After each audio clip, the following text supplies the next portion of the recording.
5 মিনিটে বাসায় বসে কিভাবে সিঙ্গারা বানালাম এই ভিডিওতে আজকে দেখাবো। চলেন। হ্যালো এভরিওয়ান, আসসালামু আলাইকুম। Welcome back to my another video. বাইরের ভাজাপোড়া খাওয়ার থেকে বাসায় ভাজাপোড়া বানিয়ে খাওয়া অনেক বেটার। তো প্রথমে আটাটা ডো করে রাখা হয়েছে। এটা কিন্তু লবণ, একটু কালো জিরা দিয়ে এবং আটা দিয়ে ডো করে রাখা হয়েছে।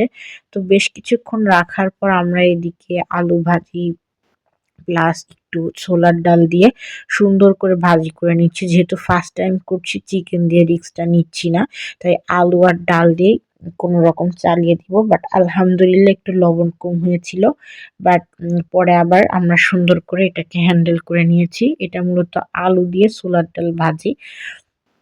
দেন সুন্দর করে আমরা এই তিলে আটা সরি কালো জিরার মধ্যে আটা দেয়া যেইটা ভালো করে বেলে নিলাম। বেলে নেওয়ার পর অর্ধেক করলাম রুটিকে, তারপর আমরা সিঙ্গারার শেপটা দিলাম।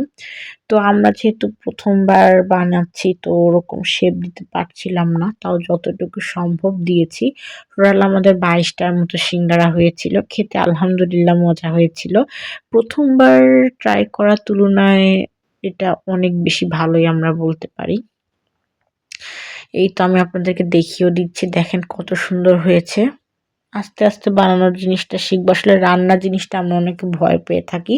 এটা কিন্তু ভয় পাওয়ার কিছুই না। আপনি যদি ট্রাই করেন বা আপনি যদি দেখেন, তাহলে কিন্তু অবশ্যই আপনি যে কোনো রান্নায় আপনারা পেরে যাবেন।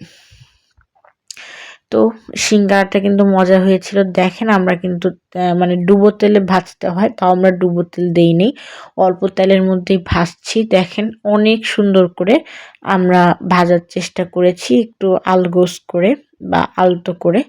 তো এই যে দেখেন, কথা বলতে বলতে আমাদের সিঙ্গারা ভাজা হয়ে গেলে একদম বাইরে কেনার মতো ভাইব আসছে, বাট আমরা শেপটা সুন্দর মতো দিতে পারি নাই। তো স্বাভাবিক বাসায় প্রথমবার বানাচ্ছি, আর সিঙ্গারার শেপ দেওয়ার কিন্তু একটা ভালো টেকনিক আছে, সেটা আমরা অবলম্বন করতে পারি নাই।